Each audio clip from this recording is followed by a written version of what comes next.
how politik influence in commerce. Contohnya misal dalam konteks foreign policy. Yang kita tahu juga ada e-commerce yang memang terhubung dengan negara Cina. E-commerce di Indonesia kalau IDEA terutama ya, IDEA untungnya nih itu tidak dipengaruhi politik tertentu. Jadi kita sebagai asosiasi netral. Karena kita melihat bahwa perkembangan atau pertumbuhan dari e-commerce sendiri itu harus juga align dengan pemerintah, kita melihat kebijakan yang saat ini ada itu sangat membantu. Yang jadi tolak ukur permasalahan adalah misalnya ternyata konteks barang yang berada dalam e-commerce itu bukan hanya barang lokal saja misalnya, tapi juga ada foreign goods misalnya. Misal contohnya Cina. Barang dari Cina sekarang sudah membaur sekali di Indonesia.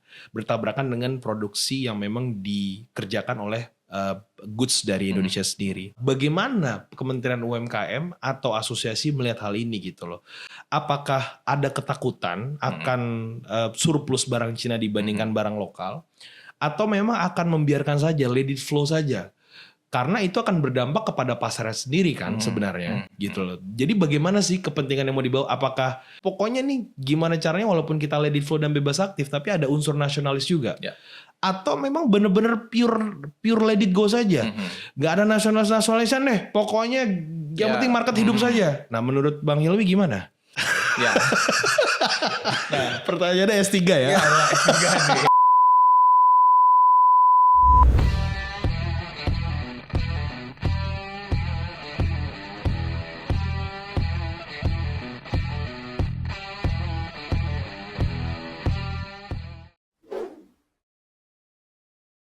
Assalamualaikum warahmatullahi wabarakatuh. Hai Novo Viewers di seluruh Indonesia. Kembali lagi bersama saya Novo Rizky Triputra, host daripada Novo Podcast. Kali ini kita akan bicara sesuatu yang seperti biasa, politik dan hukum, tapi seru banget karena kita akan berbicara tentang UMKM dan e-commerce di Indonesia. Dan dengan orang yang tepat yaitu Bang Hilmi Adrianto. Hai Bang. Apa kabar? Bang Hilmi Adrianto adalah Ketua Asosiasi E-commerce di Indonesia atau yang kita biasa ketahui IDEA. Dan dia malang melintang di bidang e-commerce dan UMKM juga selama bertahun-tahun. Semoga pembicaraan kali ini dan episode kali ini bisa bermanfaat buat semuanya. Stay tune and keep watching. Halo Bang Hilmi, Assalamualaikum warahmatullahi wabarakatuh. Waalaikumsalam warahmatullahi wabarakatuh. Apa kabar Bang? Baik, Novel. Sehat Bang. Sehat, Pe.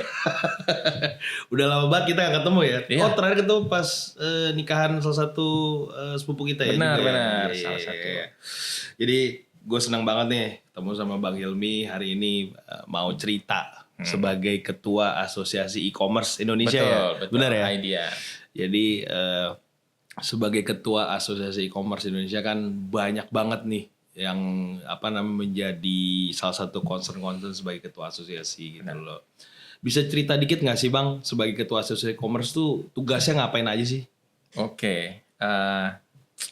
Ya sebenarnya kurang lebih sama lah sama ketua asosiasi yang lain, Fe. Sama Jadi, ya? Sama. Masa sih? Iya, jadi ya intinya menyuarakan apa yang menjadi keresahan dari masing-masing platform gitu ya. Jadi member-member di dalam IDEA itu atau IDEA itu kita membuat wadah komunikasi lah, forum komunikasi sebenarnya. Dimana forum komunikasi itu yang jadi bisa kita tahu isu-isunya mereka itu apa aja sih sebenarnya secara internal. Terus kemudian bagaimana kita membentuk dari forum komunikasi ini kita membentuk satu kesatuan agar apa yang bisa kita kontribusikan sebenarnya ke dalam ekonomi digital Indonesia itu. Jadi itu yang kita suarakan, apakah dari suara UMKM-nya, apakah suara dari platformnya gitu atau mungkin dari ekosistemnya secara keseluruhan gitu. Jadi itu yang kita suarakan. Member-member tuh artinya berbagai macam UMKM atau e-commerce ya dalam e-commerce-nya. Oh berarti kayak Bukalapak, Tokopedia gitu-gitu, terus kayak Shopee itu semua member-membernya daripada ID ya. Betul. Oh, oke. Jadi fungsi daripada asosiasi ini adalah sebenarnya untuk membantu dan menjembatani ketika misalnya ada konflik atau seperti apa, sesuatu hambatan atau seperti apa, di mana bisa memberikan satu solusi yang konstruktif yang baik untuk semua pihak gitu ya. Betul. Kurang lebih begitu. Kurang lebih begitu. Begitu ya. Keren juga nih tugasnya. Wah. Oke, jadi Bang Helmi ini kan sebagai ketua asosiasi e-commerce kan banyak sekali aspek-aspek pekerjaan dan tugasnya terkait dengan menjembatani hal yang tadi Bang Helmi udah sampaikan. Nah, tapi yang pengen gue tanya dan gue bahas nih kali ini sebagai ketua asosiasi e-commerce. Sebenarnya e-commerce di Indonesia itu dari sisi konteks bisnis, ya, dari sisi konteks bisnis itu kan kita tahu bahwa e-commerce itu baru menjadi bagian dari masyarakat Indonesia belum terlalu lama sekali. We're talking oleh 1 decade lah, 10 tahun terakhir lah, atau bahkan kurang dari 10 tahun terakhir. Tapi kita tahu banyak sekali pihak-pihak yang terlibat dalam proses e-commerce ini di Indonesia sebagai digitalisasi market atau pasar, ya. Dan memang flourish sekali ya, di dalam Indonesia ini. Nah, tapi yang mau dibangun, kenapa sih sebenarnya banyak sekali perbedaan daripada, artinya kan semua platform itu kan punya ciri khas masing-masing. Tapi kepentingan yang mau dibawa dalam setiap e-commerce ini, dalam setiap platform ini, oleh setiap masing-masing platform, itu dalam artian kepada masyarakat tuh sama, atau memang kepentingannya itu dari masing-masing platform hanya fungsi yang memang secara individual melekat kepada mereka saja. Artinya apakah memang sebagai platform e-commerce secara rata ya mereka memang ingin mencipta, karena kan jadi kayak pasarnya banyak banget gitu loh. Iya. Tapi di satu sisi apakah pasar yang banyak ini punya cita rasa tersendiri saja, atau memang kepentingan yang dibangun adalah untuk memudahkan masyarakat Indonesia menurut Bang Hilmi? Ya, secara umum ya, secara umum itu yang dilakukan oleh para platform e-commerce itu adalah di Indonesia terutama menjadi jembatan penghubung. Mereka mencoba untuk membuat bagaimana sebuah ekosistem dalam digital, dalam internet itu bisa kemudian menghubungkan banyak pihak agar bisa membantu satu sama lain. Oke. Tapi model bisnisnya itu bisa beda-beda. Ada yang model bisnisnya B2B. Oh, yang berbeda tuh model bisnisnya. Model bisnisnya. Ada yang B2C. Tapi kepentingannya sama. Kepentingannya kurang lebih sama. Yaitu sama-sama bisa terjadi perdagangan, jual beli barang, dengan memfasilitasi apa yang bisa dilakukan di dalam antara si penjual dengan si pembeli. Benar, secara online. Nah, itu sebenarnya misi utamanya. Tapi kemudian model bisnis dilakukan berbeda-beda. Nah, model bisnis ini yang kemudian nanti menciptakan cita rasa tersendiri. Jadi antara yang platform. Benar, antara yang B2C dengan yang C2C itu berbeda cita rasanya. Ada yang mungkin bahkan B2G itu akan berbeda dengan apa yang dilakukan oleh model bisnis lain. Kalau B2G itu gimana sama pemerintah? Misalnya LKPP itu mereka bisa melakukan gitu. Jadi mereka curate siapa pedagang di dalamnya, terus kemudian nanti berjualan sama pemerintah gitu. Itu bisa. Oh, jadi di sini juga bisa menghubungkan antara penjual yang dalam konteks ini adalah pemerintah ya, dengan pembeli yang dalam pemerintah, dengan penjual yang dalam konteks ini adalah masyarakat itu sendiri. Ada platform-platform yang platform-platformnya ya. Ada. Dalam konteks seperti itu kan berarti ada kita bisa bilang ada kepentingan pemerintah di situ yang memang ingin diakomodir dalam artian satu mungkin variatif market atau variabel dari price-nya, terus variabel yang lainnya juga memang diperhitungkan kan. Tapi dari konteks seperti itu, apakah besaran daripada e-commerce itu sendiri menjadi salah satu nilai tertentu dari konteks dilihat dari sudut pandang kepentingan pemerintah ya, agar bisa artinya digunakan sebagai pemerintah tuh itu menjadi tolak ukur tersendiri atau seperti apa? Misalnya contoh saya kasih gambaran, misalnya pemerintah melihat bahwa kayaknya yang e-commerce yang baju hijau sama yang baju merah, ini yang baju hijau marketnya lebih luas, sehingga kayaknya kita akan lebih menggunakan untuk memfasilitasi kepentingan pemerintah ini melalui yang e-commerce baju hijau. Itu sudut pandang Bang Hilmi gimana? Sebenarnya kalau kita lihat itu ini yang paling saya paham itu pada saat mulai terjadi pada saat LKPP mulai melihat bahwa perlu nih untuk meningkatkan UMKM misalnya, gitu ya. UMKM bagaimana bisa diberdayakan melalui belanjanya pemerintah. Itu, nah itu kemudian kita banyak yang diajak tuh platform untuk bergabung. Nah, ketika itu memang ada banyak persyaratan juga dari pemerintah ya gitu. Bagaimana kemudian menciptakan sebuah perdagangan dengan pemerintah yang bisa dilakukan secara transparan, terus kemudian juga bisa mengakomodir apa yang diinginkan pemerintah, yaitu barang-barang UMKM terserap nih. Nah ini saya melihatnya bahwa dari kacamata pemerintah, mereka ingin menjaga transparansi. Gitu. Mereka ingin melihat bahwa model bisnis e-commerce itu bisa menciptakan transparansi, dalam arti kan transaksi itu tahu ini kapan pembelinya, penjualnya siapa, produknya seperti apa, spesifikasinya kasih apa, barangnya kayak gimana. Kemudian flow pembeliannya juga terlihat karena transaksinya tercatat, ada invoice-nya dan lain-lain. Nah ini yang kemudian di value sama pemerintah untuk kemudian diterapkan dan berhasil dilakukan pada saat itu ya dengan LKPP. Jadi saya melihat bahwa pemerintah terutama waktu di masa-masa pandemi ya, nah itu memang berupaya bagaimana menciptakan transparansi serta mengakomodir kebutuhan-kebutuhan pemerintah untuk menyerap UMKM. UMKM ini, oke. Jadi memang fokus dari pemerintah itu kita ingin belanja nih, tapi cara mengakomodir kepentingan belanja ini juga harus dengan cara yang benar. Betul. Dengan cara yang transparan, yang variabelnya terukur sehingga bisa terakomodir dengan baik gitu loh. Nah, kita kembali sedikit ke nilai daripada e-commerce yang memang luar biasa banyak ini saat ini. Kita tahu betul e-commerce yang besar ini, Bang Hilmi, itu para pendiri dan pemainnya juga berasal dari negara luar, ada juga dari dalam. Kita juga bisa bilang bahwa e-commerce yang saat ada di Indonesia ini juga lini bisnisnya juga sangat luar biasa. Betul. Contohnya misalnya kita bilang Tokopedia yang memang kemarin itu sempat merge dengan Gojek yang saat ini menjadi Goto ya. Benar.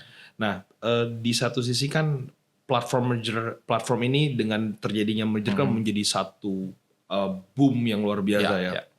Satu menjadi aspek yang luar biasa dari sisi e-commerce, membantu sekali dalam perkembangan e-commerce itu sendiri. Tapi dari sisi kepentingan sebagai sebuah e-commerce yang ingin memang memajukan kepentingan perdagangan di Indonesia.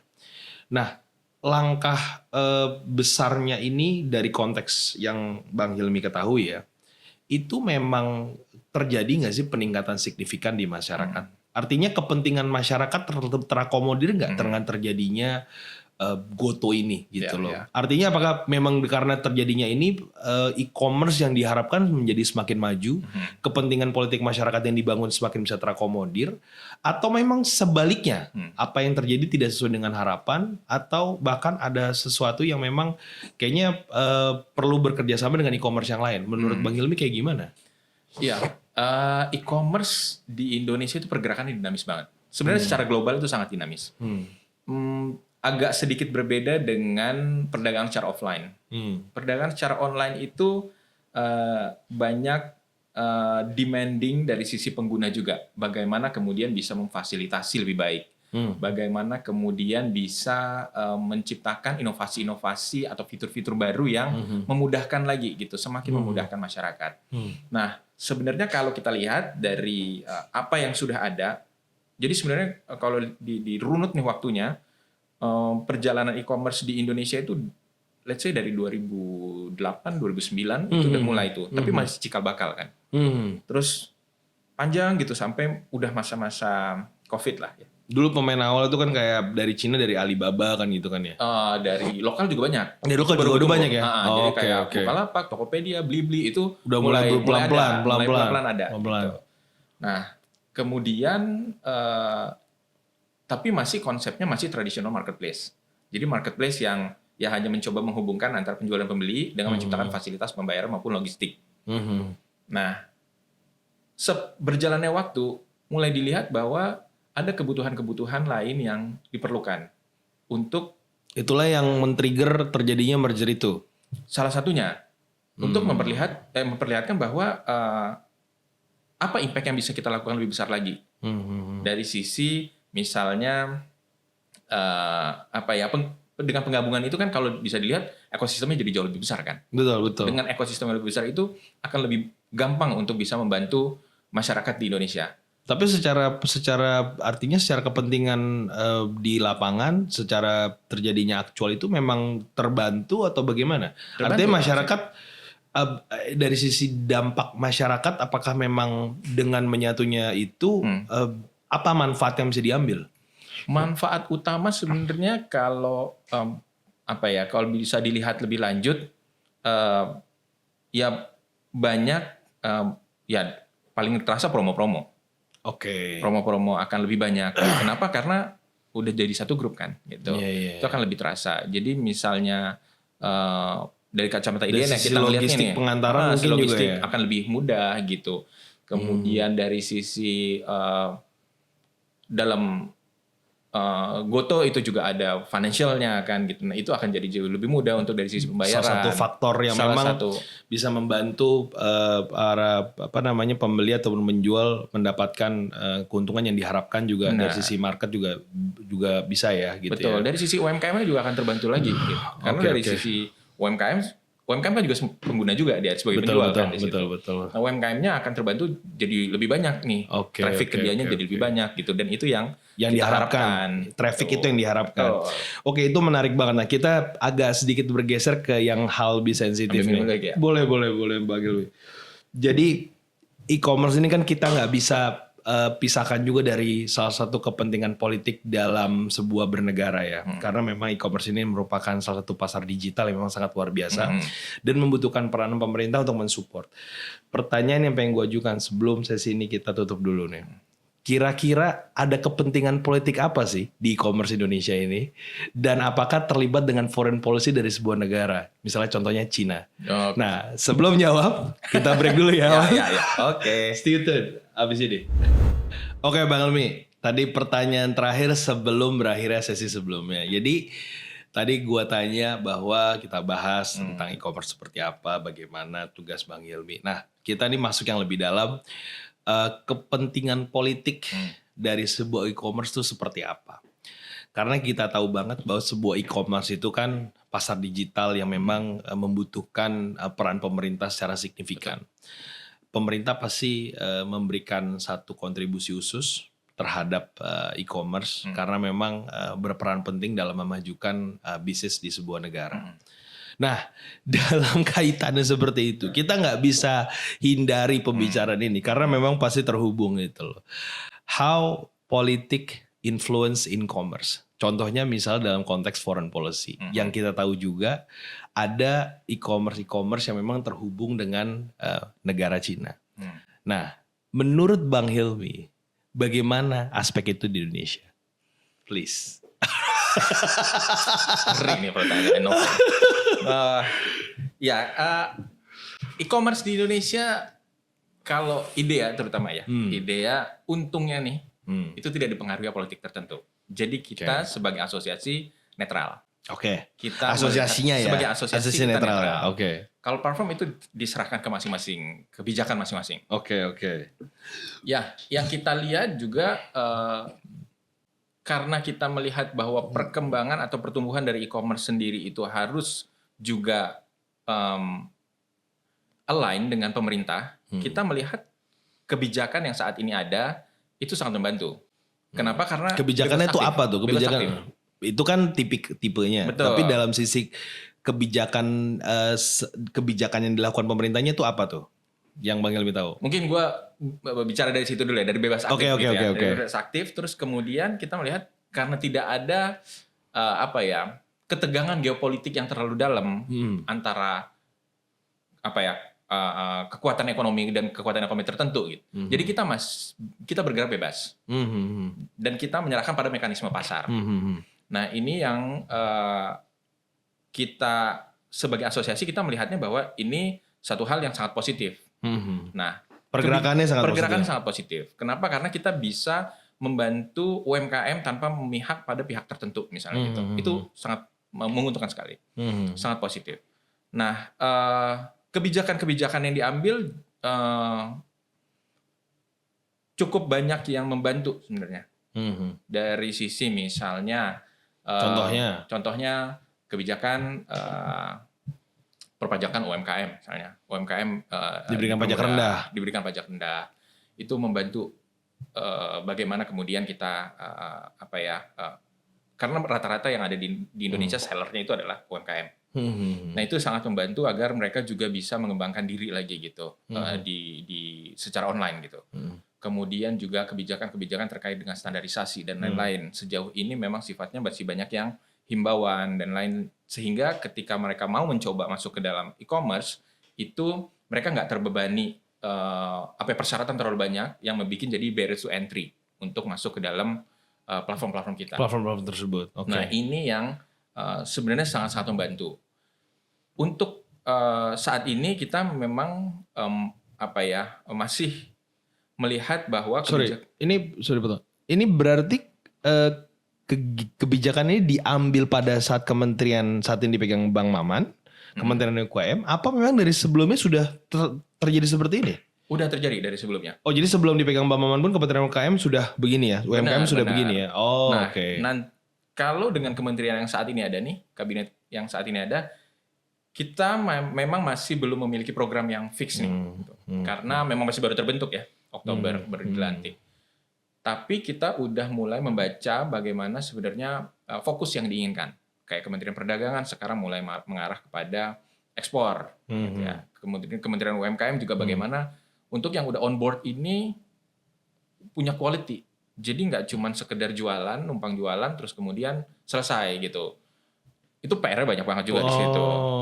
Kemudian bagaimana dari yang punya quality ini juga bisa terakomodir kepentingannya gitu.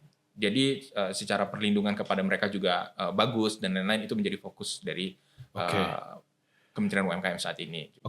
Oke, gue tangkap idea itu bahwa memang saat ini kepentingan yang mau dibawa pemerintah terlepas mau ada kepentingan foreign policy di situ, yang penting pemerintah bebas aktif dan tetap mensupport UMKM e-commerce itu karena akan mendukung UMKM secara masif dalam konteks tersebut. Cuman yang gue tanya terkait dengan hal ini, Bang Hilmi, kita tahu betul bahwa peredaran barang, kenapa gue kaitkan dengan itu juga, karena memang kepentingan politik dalam suatu e-commerce kan tidak remeh-temeh ya, sangat luar biasa ya. Contohnya kita tahu bahwa pemain di e-commerce ini kan bukan hanya pemain lokal saja, artinya bukan pemain Indonesia saja, ada foreign country gitu loh. Nah dari sisi tersebut yang jadi tolak ukur permasalahan adalah misalnya ternyata konteks barang yang berada dalam e-commerce itu bukan hanya barang lokal saja misalnya, tapi juga ada foreign goods misalnya. Foreign goods yang memang kan notabene adalah misalnya berada dari negara lain, misalnya contohnya Cina. Negara-negara Cina, barang dari Cina sekarang sudah membaur sekali di Indonesia. Bertabrakan dengan produksi yang memang dikerjakan oleh goods dari Indonesia sendiri. Nah, gue mau tanya nih sama Bang Hilmi, dari konteks kepentingan yang tadi kita bahas di pertanyaan pertama, bagaimana Kementerian UMKM atau asosiasi melihat hal ini gitu loh? Apakah ada ketakutan akan surplus barang Cina dibandingkan barang lokal, atau memang akan membiarkan saja, let it flow saja? Karena itu akan berdampak kepada pasarnya sendiri kan sebenarnya gitu loh. Jadi bagaimana sih kepentingan yang mau dibawa? Apakah dari sisi kementerian sendiri akan lebih terpapar bahwa pokoknya nih gimana caranya walaupun kita let it flow dan bebas aktif tapi ada unsur nasionalis juga, atau memang benar-benar pure let it go saja, nggak ada nasionalisan deh, pokoknya yang penting market hidup saja. Nah menurut Bang Hilmi gimana? Oke. Nah, pertanyaannya S3 ya? S3 sih. Juara. Nah, gimana Bang? Gini, Fe.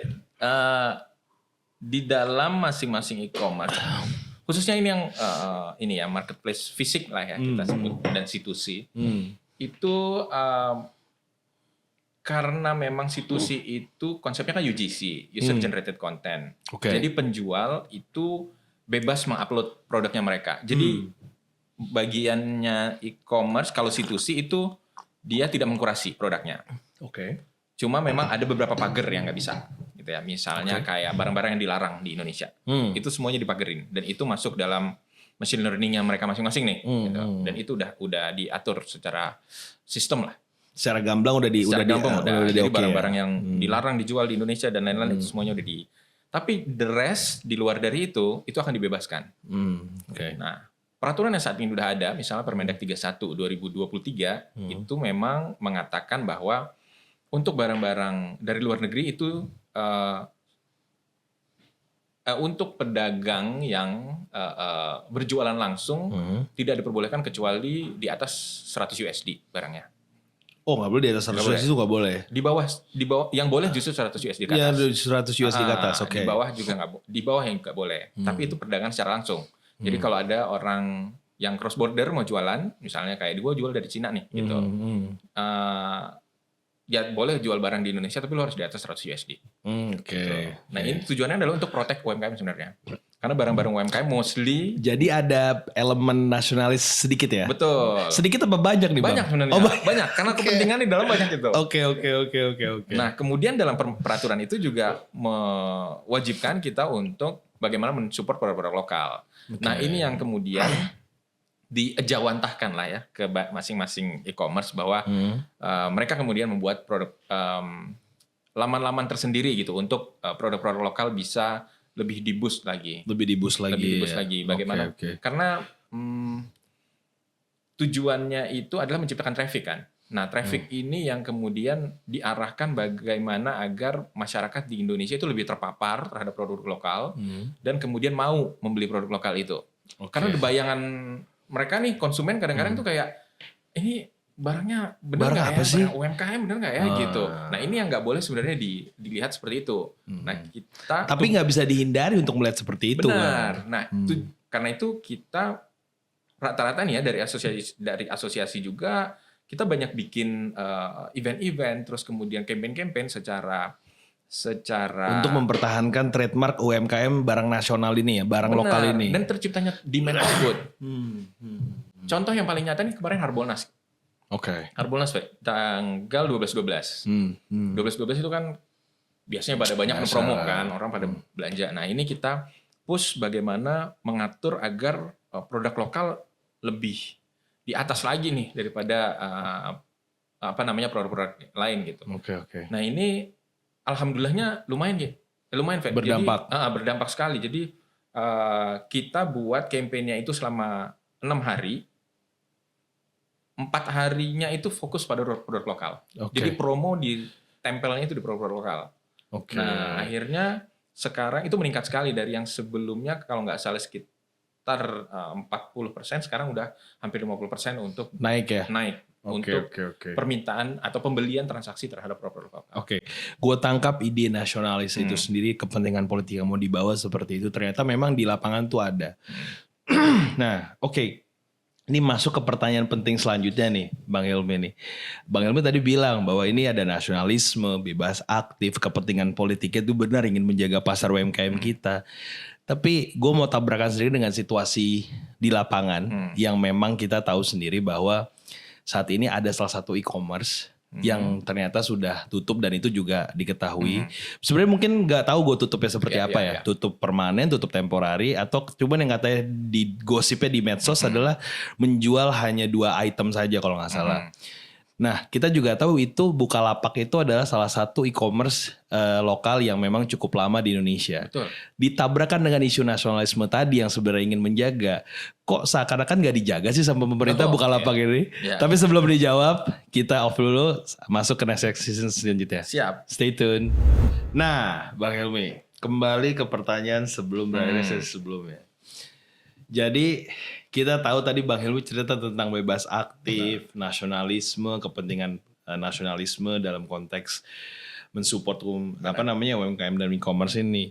Gue tabrakan sedikit dengan satu situasi di mana kita tahu ada satu e-commerce yang memang sudah tutup, Bukalapak. Gue nggak tahu juga sih tutupnya itu permanen, temporary, walau-walam. Cuman yang beredar di medsos itu adalah dia tutup dan dia hanya menjual 2 item tambahan gitu lah. Nah, ditabrakan dengan yang tadi lu bilang nih Bang, bahwa nasionalisme dan ingin mensupport.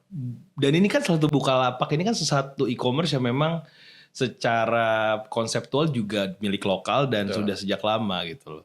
Apakah dengan tutupnya ini menunjukkan ada persepsi yang bertolak belakang dengan nasionalisme tadi, yang mungkin mengatakan bahwa tidak disupport, atau kenapa nggak disupport?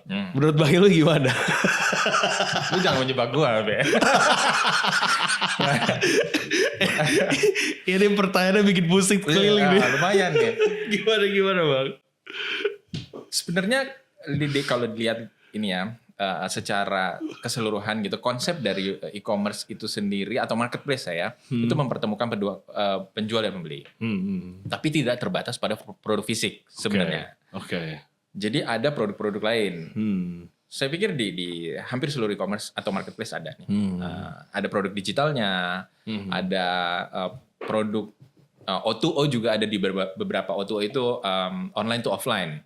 Online to offline. Jadi perdagangan-perdagangan kayak warung-warung dibantu dengan perdagangan online.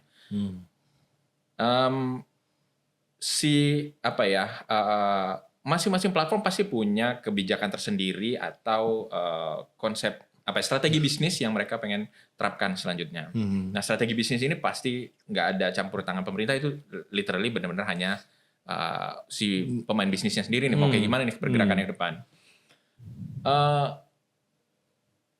Ini nih keputusan misalnya dari pemain tersebut misalnya hanya ingin mendorong O2O atau misalnya produk digital saja, tentunya sudah dipertimbangkan matang-matang. Mungkin mereka melihat bahwa saat ini yang bertumbuh adalah dua produk ini. Sehingga produk fisik lebih baik kita lepaskan daripada menjadi beban. Bisa jadi seperti itu.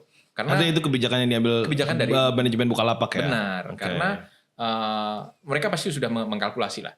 Ini akan seperti apa ke depannya. Ini kaitannya sebenarnya lebih kepada behavior masyarakat Indonesia. Behavior konsumen online di Indonesia itu sangat terpengaruh pada harga promo, sangat sensitif. Sangat sensitif. Makin banyak makin senang pokoknya. Benar, beda 1.000 aja. Itu dampaknya luar biasa. Bisa masif tuh pergerakannya. Wah, yang di sini bebas ongkir misalnya gitu. Wah, itu akan berpindah. Ini menyebabkan banyak biaya operasional yang harus dilakukan oleh masing-masing platform kan untuk mensupport mensubsidi tadi. Promo tersebut. Ongkir itu kan nggak benar-benar bebas. Yang bayar pasti ada pihak tertentu, apakah dari logistiknya, apakah dari sellernya, atau dari seakan-akan jadi free ongkir. Seakan-akan jadi free ongkir untuk konsumen. Nah, ini yang mungkin beban ini jadi terlalu besar mungkin dilihat gitu. Bukan hanya ongkir ya, tapi ada beban-beban lainnya gitu. Termasuk beban layanan yang baru, kemudahan-kemudahan logistik. Dari yang mungkin sebelumnya hanya pengiriman reguler menjadi same day, menjadi semakin cepat kan permintaan-permintaan itu. Nah, itu kan sebenarnya harus dibarengi dengan strategi bisnis yang tepat juga. Itu sih kalau menurut saya melihat hal tersebut. Tapi kan itu kan artinya hal tersebut kan dilihat dari sisi manajemen Bukalapaknya sendiri. Nah, kalau dari artinya gini, dari konteks tersebut apakah memang pemerintah fine-fine aja nih kebijakan, artinya memang bukan mau mencampuri sebuah urusan sebuah perusahaan, tapi melihat daripada image yang dibangun di dalam medsos akibat kebijakan internal tersebut kan menjadi negatif side gitu loh secara publik. Nah, dari sisi itu memang let it go saja dari pemerintah, ya dibiarkan netral saja karena itu melihat kebijakan bisnis saja. Apa memang dari sisi pemerintah ataupun asosiasi ada satu yang memang perlu disupport dari situ? Kalau dilihat dari sisi local champion, memang untuk dari bantuan terhadap platform semacam ini diserahkan memang masih pada mekanisme pasar.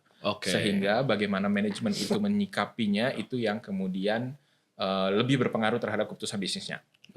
Jadi lebih dibiarkan, artinya you decide how you go gitu. Yes. Mungkin pemerintah akan membantu lebih bagaimana local champion ini tetap hidup nih gitu. Tapi mungkin bisa jadi dalam bentuk-bentuk yang berbeda-beda. Bisa jadi karena shifting bisnisnya berbeda sekarang, Bisa jadi apakah misalnya Bukalapak lebih fokus kepada O2O, bisa juga. Nah ini yang dijadikan local championnya. Jadi sebenarnya kan local champion nggak mesti harus ada di e-commerce saja gitu kan. Dia bisa berevolusi menjadi yang lain-lain gitu loh. Nah itu yang kalau menurut saya pribadi itu bisa dijaga oleh pemerintah agar local champion ini tetap ada, tetap hidup.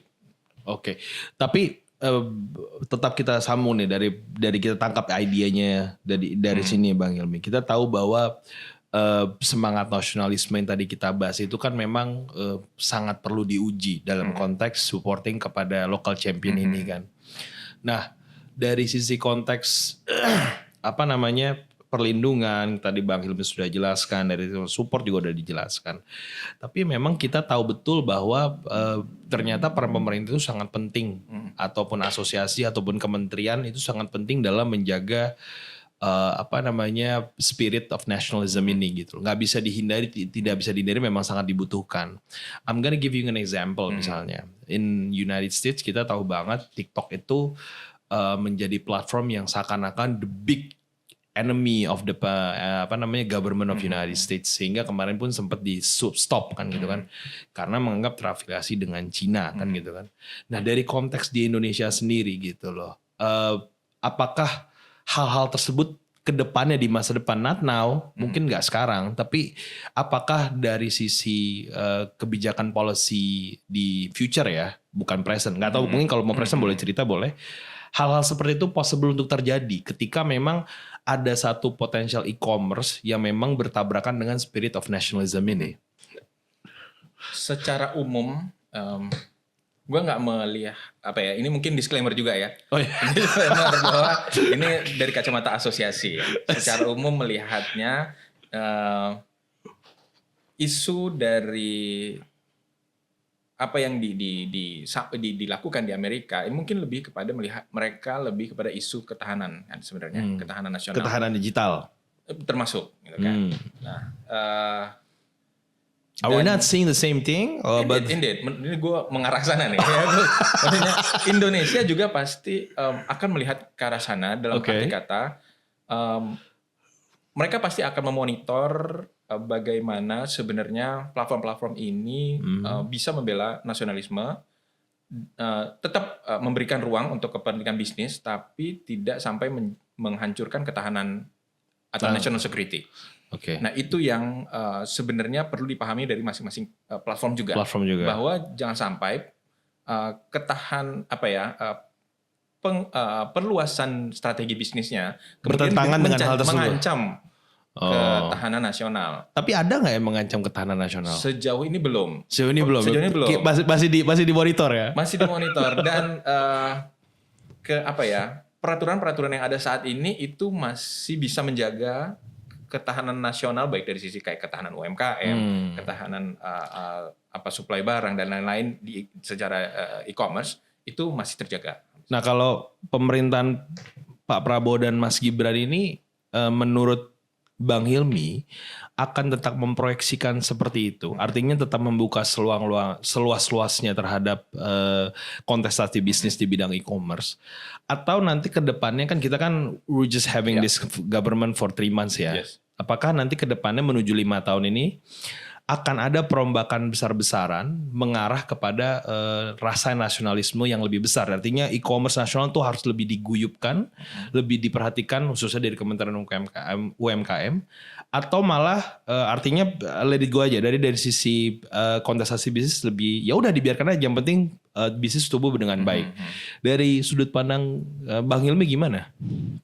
Di pemerintahan yang baru memang karena baru 3 bulan ya, kita memang belum bisa menilai terlalu banyak. Benar. Tapi your perspective? My perspective, kalau melihat dari Pak Prabowo maupun Mas Gibran gitu ya, sebagai presiden dan wakil presiden kita punya rasa nasionalisme yang sangat tinggi, dan kemudian melihat bahwa apa yang menjadi kebutuhan masyarakat Indonesia, terutama khususnya hal-hal fundamental, itu harus dipenuhi dulu. Saya pikir kedepannya pasti akan disupport nih apa yang menjadi kebutuhan pasar juga, digital ini, pasar digital di Indonesia. dan tentunya pasti akan menjaga dari sisi ketahanan tadi, ketahanan digital juga, ketahanan ekonomi dan Gak ada yang lain. di-ban. Benar. Nah ini cuma memang yang masih belum terasa untuk kami di asosiasi juga, program apa nih yang benar-benar bisa kemudian kita dorong Menaikkan bareng-bareng. pertumbuhannya. Benar. Karena mungkin masih baru ya, dalam program masih digodok lah saat ini. Jadi kita masih belum merasain, masih meraba-raba kira-kira yang akan bisa kita tap in nih bareng-bareng untuk bisa berkontribusi apa nih, memajukan produk lokal kah, memajukan produk platform digital kah gitu. So that's a question for the new government ya. Indeed. Oke, Bang Hilmi, diskusi yang sangat menarik banget. Gua senang banget bisa bahas intrik politik di dunia e-commerce ini dan perkembangannya bagaimana. Cuman karena memang kita udah end of session, jadi thank you banget Bang Hilmi. Gua senang banget pagi-pagi ini udah mau ngobrol sama gue. Udah mau diganggu. Pagi-pagi suruh mikir ya. Lumayan. Luar biasa banget. Dan kepada teman-teman viewers, Novo viewers di seluruh Indonesia, saya ingin mengucapkan terima kasih sekali untuk menonton. Dan semoga pembicaraan ini menjadi bermanfaat dan menjadi kebaikan buat semuanya. Kita tahu banget e-commerce dan UMKM adalah sesuatu yang sangat besar di Indonesia. Dan semoga bisa berguna bagi seluruh pihak terkait. Seperti yang selalu saya bilang, politik itu seperti air, tergantung dia di mana dan mengikuti bentuknya. Tergantung dari mana, siapa yang menuangkannya dan siapa meminumnya. Seperti yang saya bilang, speak up, selalu lantang, tapi dengan cara yang baik. Stay tune, sampai ketemu di Novo episode selanjutnya.